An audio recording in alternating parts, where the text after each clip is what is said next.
Okay, we're live. Um, this is my second attempt at it. I'm still seeing the wrong camera, so hopefully everyone's seeing the right camera from your end, and hopefully you're hearing the right microphone. But I changed the settings.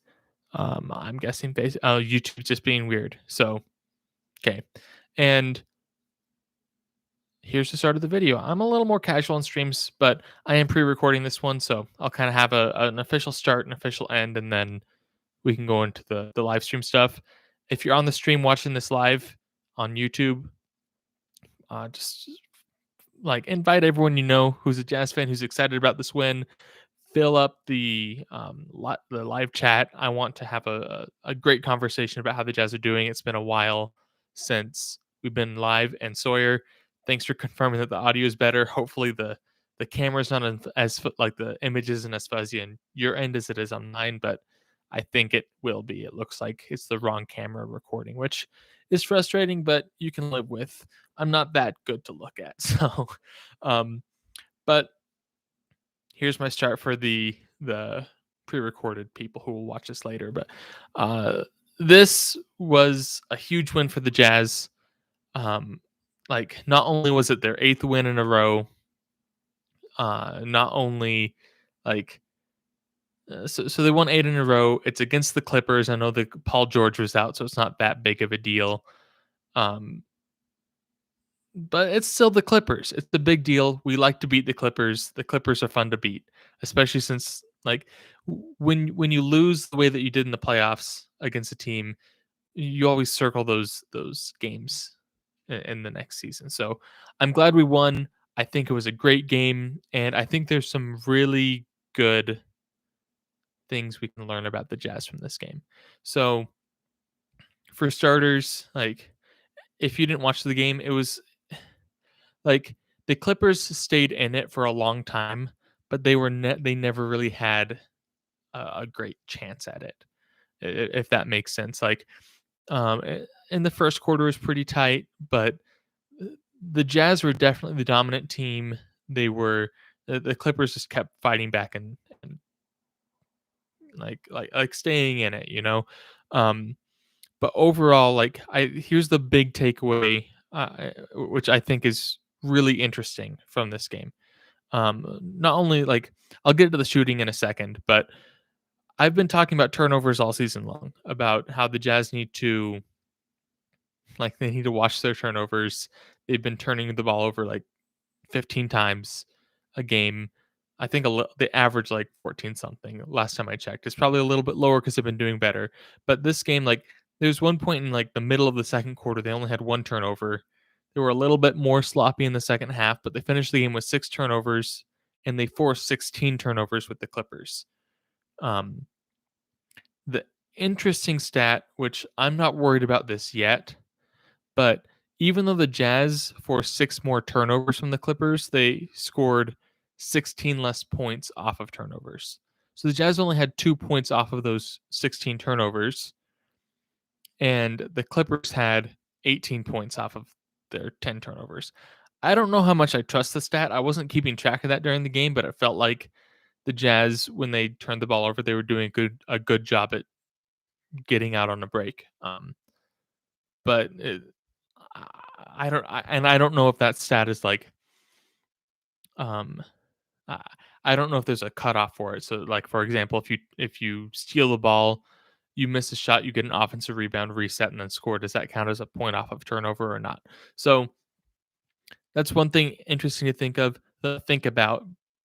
But the good news is the Jazz the past couple of games have been better at keeping control of the ball, not turning the ball over. And I've been hesitant to celebrate it yet. But even though Paul George is out, the Clippers have a good defense. Not the best in the league, but a good defense. And the Jazz were able to maintain control of the ball most of the game. They had a brief stretch where they had a couple sloppy turnovers. The game was kind of already theirs at that point, so I wasn't too concerned about that. Um, Another thing I want to point out about this game, real quick, before I hop more deeper into the stats, and I'll go over the stats real quick, um, And then for those of you on the live stream, I'll end the pre-recorded one, um, and then I'll hop into the live chat. So keep blowing up the live chat. I'll get to those here in a second.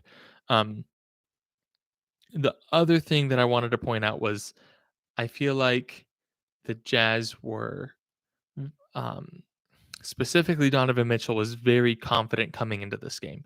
At the very beginning, he wasn't looking to score. He was the quarterback. He was out there, he had the ball, he was telling people where to go. He was saying, no, screen here, go there. Um, which I've seen a little bit from him. I haven't seen a ton of stuff like that from him in the past. I love to see it though, because I think I'm a huge Donovan Mitchell fan. I think he is like I don't think people realize how good he is, and he's still young. He still has a lot to learn. There's still a lot that he has to develop. But look at how fast he's learning. Like he came into the league and like you didn't really want him to shoot very many threes. Now he's one of the best 3-point shooters in the league. Um, and he's still just as good as he ever was at getting in the paint and scoring. So and now he's learning how to be a point guard basically. He's seeing things like he's reading the defense, he's reading how he needs to move the offense around. And so this is a really good sign for me because Donovan Mitchell, he's been one of those players who turns the ball over a lot. He's not the he's like obviously compared to the average Joe, he's an amazing ball handler. But compared to other point guards in the NBA, which he's not really a point guard yet, I think he'll transition into that eventually in his career. He isn't an elite ball handler. He's not an elite passer. But what I'm seeing from him is he's understanding like the X's and O's of basketball much better. And his court vision is way better than it was in previous years. So I'm excited to see that from Donovan Mitchell. That was one of my big takeaways. Plus, Rudy Gobert had a no look pass to this game. So he's probably the best passer in the league now after that. So um, but I'll hop into the stats. I'll go through the team stats, tell you anything that I've learned from that, and then there's a couple of players I want to highlight in the box score. I'm going to skip over Clippers players completely. Paul George was out. I guess there were two players who did pretty good, but the Jazz were just playing way better team basketball. But I want to focus on some Jazz players, so I'll go over team stats, go over box score, and then we'll go from there. Um, so the Jazz the, there was a stretch in the first half. They like no defense was played. It went like 3-pointer from for the Jazz, 3-pointer for the Clippers. Went back and forth for a while. So the Clippers shooting, they had a pretty good game. They shot 47% from the field. Um, that's kind of right around where you want your team to usually be. A little bit higher is nicer.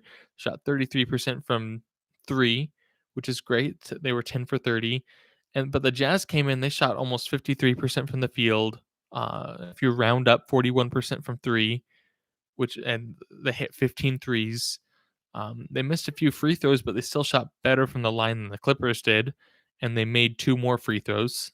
Both teams shot 20 free throws, so that's I guess that's one way to say it's a fairly officiated game. Normally, you don't want to see a huge discrepancy, and now with some rule changes, um,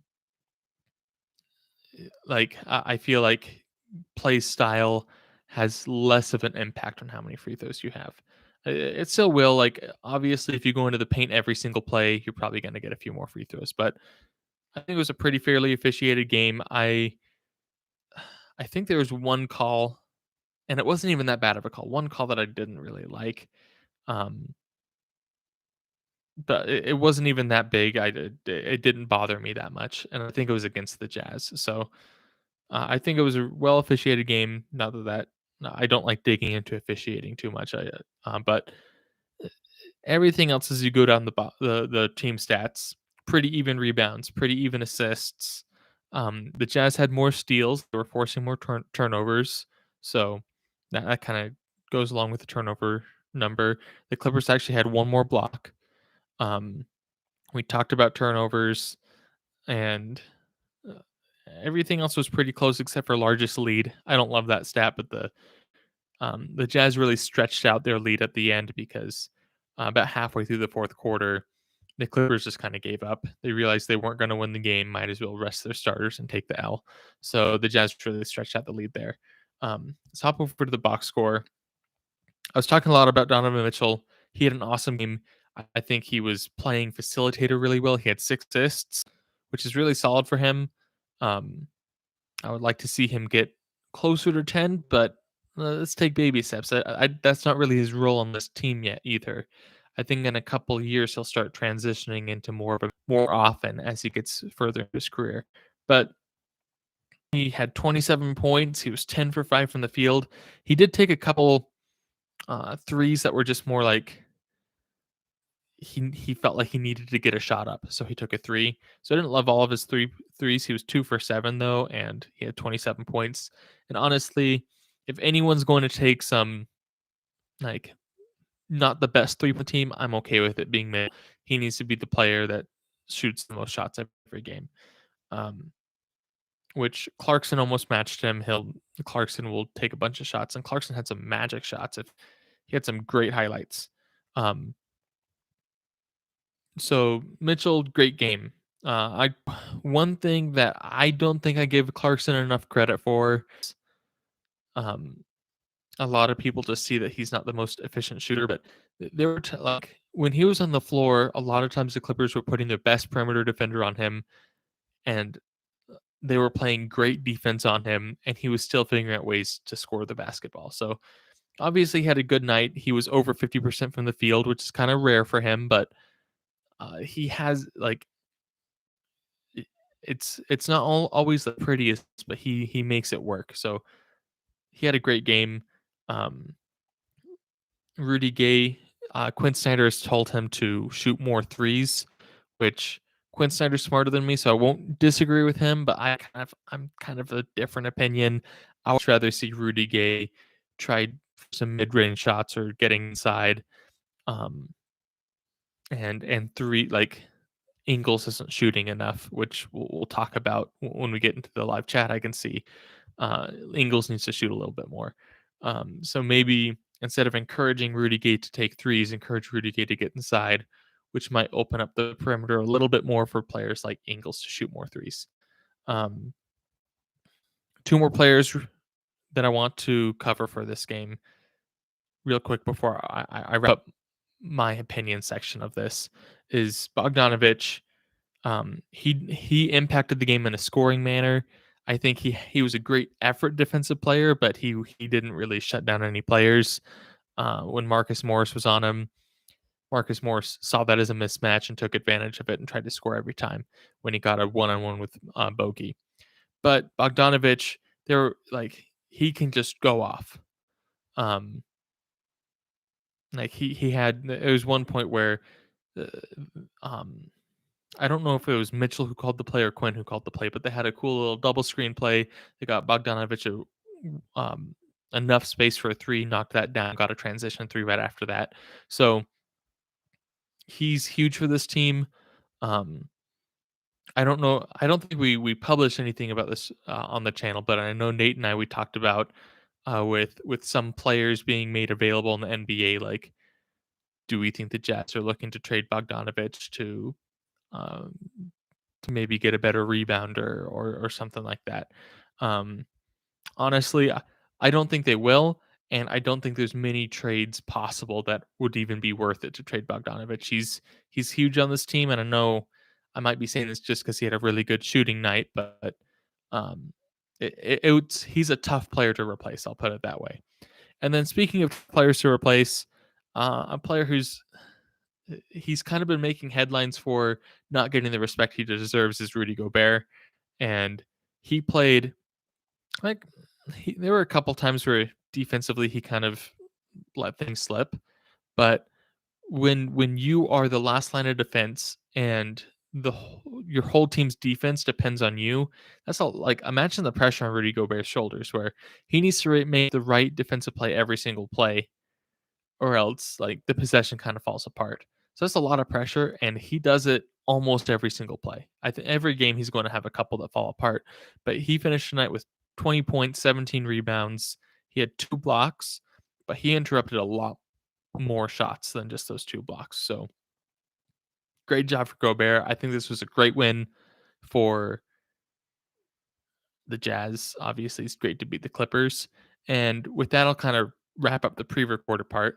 Um, so let me go over here and pause this. But if you're watching this pre-recorded, um, thanks for joining the channel. Thanks for joining this. We don't do live streams every game, but occasionally we'll throw a live stream on. So follow us on the most popular video streaming channel, because I can't say that in the pre-recorded part. And join us for live streams when we do it. I think it's a ton of fun, and the most fun part is the part that you're missing right now, the live chat. So I'll leave with that plug, and thanks for joining us. And I'll hop into live chat for everyone on the live stream. Cool. Well, I can say YouTube now. I think we talked about this where we post like where our videos get the most traction is Newsbreak, which is like a local news app, and they recently made a rule that you can't say YouTube on their videos um, for whatever reason they want. So we're trying to be more careful about that so that our videos can actually get up there and people can watch it there, because that's kind of where we have the biggest audience right now. But YouTube is the most fun for these live stream kind of things, and I think that's one of the reasons why it we haven't done. It's one of the several reasons why we haven't done as many live streams, is because it's just a little bit more of a headache to get it on Newsbreak that way. But um, I thought this was a big enough win that I wanted to make it happen. So I'll go through the live stream chat, the live chat, whatever is there, we'll go with. If you have any other thoughts, anything Jazz related or NBA related that you want to talk about, like throw it in there. Um, I see Nate's on the chat, so maybe that this could be setting up some ideas for our weekly video if he has any specific thoughts. But one thing I forgot to mention in this video, at least for the pre-recorded people, I guess you get it. Um, but what are your thoughts about Danny Ainge being the CEO? I don't even know what his role is exactly. It's like he's like the CEO of basketball. Um, I don't. I, I've not heard of that title before. I feel like it's almost a made up title. I think they made up the role because Danny Ainge expressed interest and they just found a way to get him in there. So let me know what your thoughts are there. Um, and then I'll go through the live chat. A lot of this is um, sounds like it's better audio. It sounds like you guys are seeing a good camera quality. Nate saying maybe there's weird audio. I don't know. Um, it's Nate's phone. It's not me. Okay. I don't know what's going on with YouTube because on my end, it makes it look like it's not the right camera and it's not the right microphone, even though I set that up right. So hopefully everything is good for everyone listening, and that didn't interrupt what I was talking about. But um, Winston Harvey, what is the key to success for the Jazz? I'm guessing you're asking like for the Jazz to win. Um, it's I think it comes down to two biggest things that I would say are the Jazz need to be smart with the basketball. I talk about turnovers a ton with the Jazz because they are not great at holding onto the basketball. They've been really good the past couple of games, and if that trend continues for the rest of the season, that's a really, really, really good sign come playoff time. Um, so I think that's the main thing is you need to hold on to the basketball because the Jazz are so good offensively that every possession counts a lot. And defensively they're great, but the Jazz defense has been transition defense has been up and down, and when you turn the ball over, it's it's tough for Rudy to get back there and shut down the play quick enough. 'Cause it's tough because the centers they're normally the slowest players on the court, and they're the ones who have to run from basket to basket. A lot of times the guards only run 3-point line to 3-point line, even though they're the quickest guys on the court. So um, I, I think that's the primary key to success because their offense, the Jazz's offense is already pretty good and pretty consistent. The second one is honestly just 3-point shooting. If the Jazz can shoot high 30s, even in like most games, like 38 and higher percent almost every game, and they can average right under 40% from three, it's going to be tough to beat them. Even if even when they go against the Warriors, even when they go against the Suns, it's not easy to play the Jazz ever. But then when they're shooting that good from three, and when they're not turning the ball over, it's tough to make up because um like the Suns and Warriors may have like bigger name superstars, but I think the Jazz are a better built team. The Warriors are a pretty well built team as well, but I think the Jazz are a better built team, and I think people underestimate what Donovan Mitchell can do, and people drastically underestimate how big of an impact Rudy Gobert has. So those are kind of my keys to success. Sorry, I saw your comment about Ingles needing to shoot more. Thanks for commenting that. That wasn't a main point that I brought from this game, but I think it's absolutely true. I think he's just such a good shooter, and I love to have him on offense. He made some great plays today. He How many assists did he have? Uh, but he had a great pass to Rudy Gobert that ended in a dunk that almost caused Rudy Gobert to like belly flop into the ground. He dunked it too hard. Um, where is okay? I'll tell you later when ESPN decides to work. Um, so he had 5 assists, and he was another player who's out here. He was out there playing the coach, playing the floor facilitator. He was telling people where to go, um, telling Rudy Gobert or Hassan Whiteside like, no, wrong side of the paint, go to the other side of the paint, telling someone to come pick somewhere. So I think that's an underrated quality of his, but his best quality is 3-point shooting, and he shot. I guess he shot 5 times and they just weren't going in. But he's one of those players where he can fire it off quickly, and if the Jazz could just draw a couple of plays for him to get him a open shot at the shoulder or in the corner, he might be able to get going. And when you come off the bench and you just hitting two threes in when you play 8 minutes and then you check back out, that's pretty good. Like 6 points, and then if he comes off with 2 or 3 assists and that short in 8 minutes, that's a really efficient 8 minutes for Joe Ingles. So I would like to see them try to work him in there. He did shoot 5 times in 26 minutes, which isn't a ton, but he only made one of them. So that might have been one of the reasons he didn't shoot as much tonight. Nate says Gay might very well want to avoid going inside if he's not confident in his ankle yet. It's a good point. I hadn't considered that. Um, and if that's the case, that's fine. He can stand the perimeter and shoot. Um, because he's one of those players like if he's open at three, I want him to take it, but I don't want. He's not the kind of player that I'd want 3-point plays to be drawn up for, or and he's a fine 3-point shooter. He's not a great 3-point shooter, and so I like him standing around the perimeter. He's a good enough shooter to space the floor and make plays work, but I don't think he should be looking to shoot. I think spot is really in the mid range and down low, and if his ankle's not letting him do that, that's fine. Um, I would rather him be like not score as much until his ankle's a little bit more healthy. But if that's the case, hopefully we'll see him go more of that game, and that will make the Jazz a lot more versatile. Because right now it's kind of where either 3-point shooting or a lob to Gobert or Donovan Mitchell drives. Um, and having another player who can kind of score from all levels and create his own baskets and be a cut threat would be huge. Um, so he still hasn't been back very many games. Um, he's had a couple good games. He always comes in and is pretty consistent on the defensive end. He always gets a few rebounds, normally a couple of assists. Tonight he had 3 steals and 4 rebounds. Um, so I like Gay. If that's the reason he's not shooting inside, I think that's fine as long as he develops into as he feels more confident with it, he makes that work.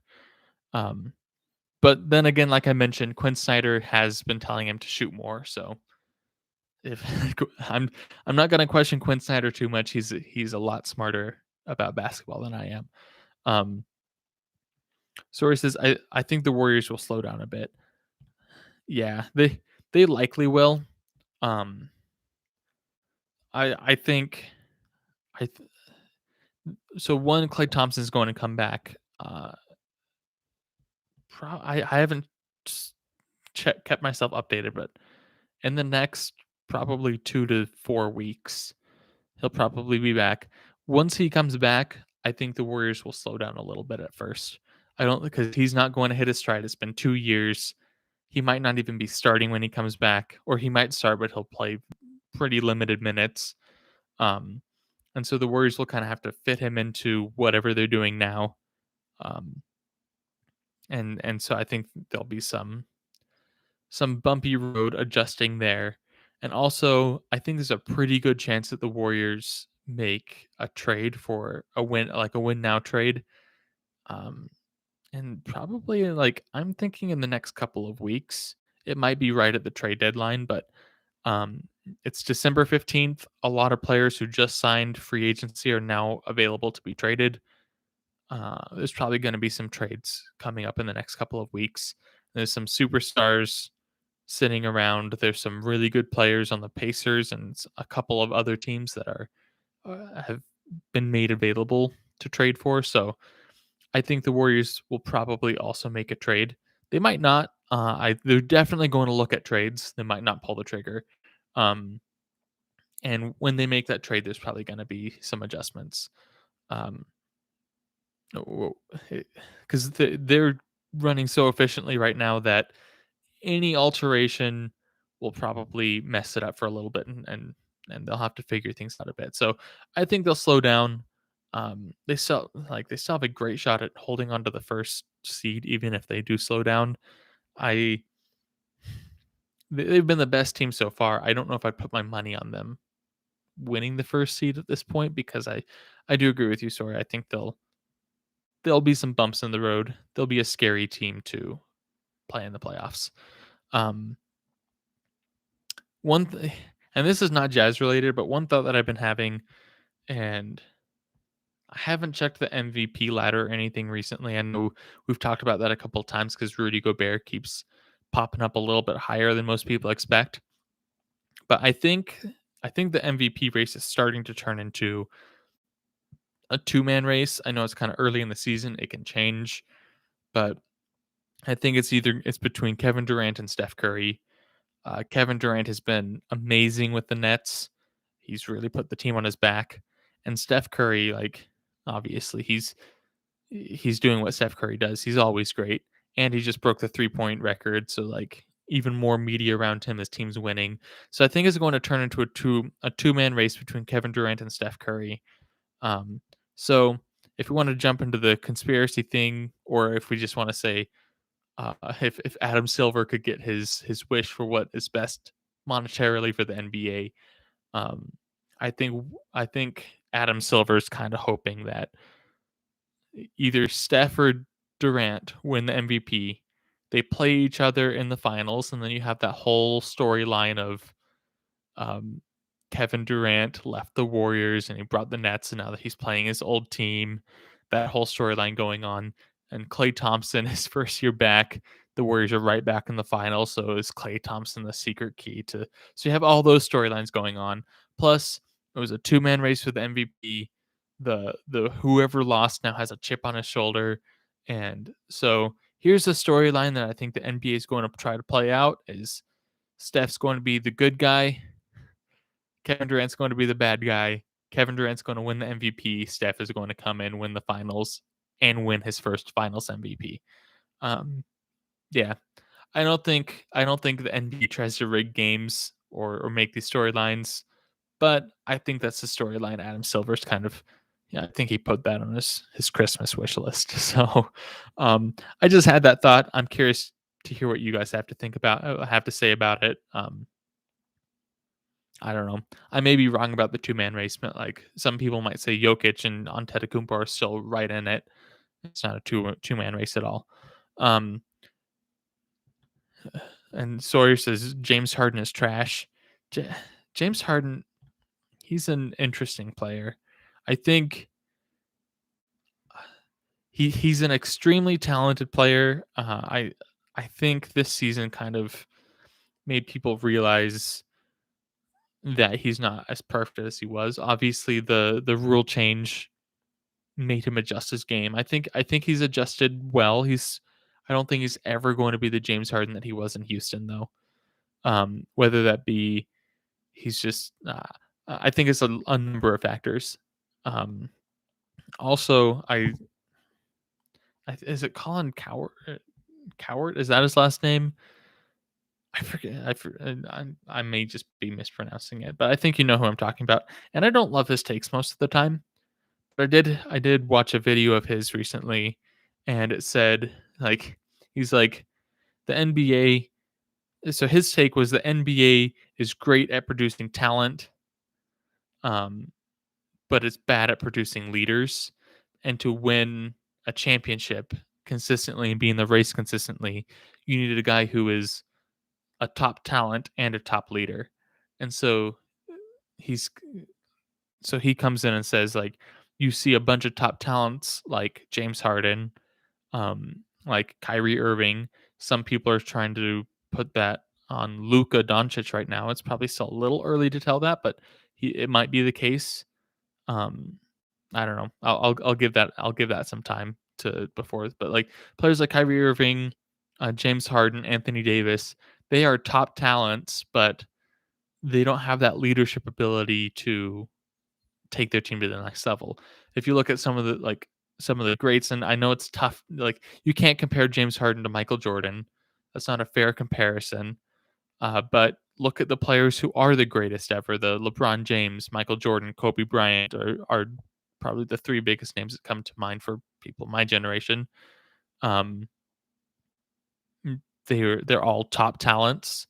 There may even be some players who are more talented than them in a lot of areas. I'll throw Steph Curry onto this list as well, but they're great leaders and they get a lot more out of their team. So I think James Harden, he was a top talent. I think he's not going to be a top talent. He's probably going to be a really good starter for the next several years, and then he'll probably fall off and retire. Um, but he just doesn't have what it takes to make his teammates as good as they need to be. And I don't think that's as I don't think if a player hears that, I don't think they should necessarily take it as a knock because I feel like you kind of need to figure out what your strengths are. And if that's not your strength, then you need to go team up with someone who that is their strength to fill that in. And so, um, like maybe that's what Kawhi Leonard was trying to do with Paul George. He was so I don't know. That's a conversation to have. Um, and yeah, it's like the 3/4 court buzzer beater. Um, that was cool to see the Pelicans and the Thunder. I love how it was like two teams that are probably going to be irrelevant their whole season as far as the playoff comes. They'll be relevant the second the lottery happens, but you don't see those shots very often. So that was kind of cool. That was a cool highlight to see. Um, it would suck to be an OKC fan in that arena though. Um, but that was a cool shot. Um, and I don't think, and to answer your question, sorry to answer your question before that, I don't think the Christmas excitement has hit me yet. Um, I'm just trying to get through finals and then I can breathe again. So that's kind of my life goal right now. But speaking of that, it seems like the chat's kind of died off. It's 11:30. I should probably, uh, like Nate said, I should probably get to bed so I can study for finals tomorrow. I'll have to find some time in between work and everything else going on. But thanks everyone who joined this live stream. Thanks Sawyer for being patient with me. And for those who don't know, I got a stream going up, and I think the mic was just off, and something was weird, so I had to end that one, delete the stream, and get this one up again. So if you check the description of this video, it's like one sentence because I was just trying to rush and get it up as quickly as I could. So thanks everyone for joining me tonight. It was a great win for the Jazz. 8 games in a row. I believe they have a back-to-back coming up Friday, Saturday. So watch out for our videos those days. But hopefully by the end of this week, the Jazz can push the winning streak into double digits. So I'd love to see that happen. But also, quick plug, if you haven't liked the video, please like the video. If you're a Jazz fan, excuse me, if you're a Jazz fan, follow this channel. Like, we cover Jazz stuff all the time. That's all we do. So you'll want to subscribe. And yeah, it's just a ton of fun. So thanks for joining us, and look out for the post game on Friday night. Have a good night, guys.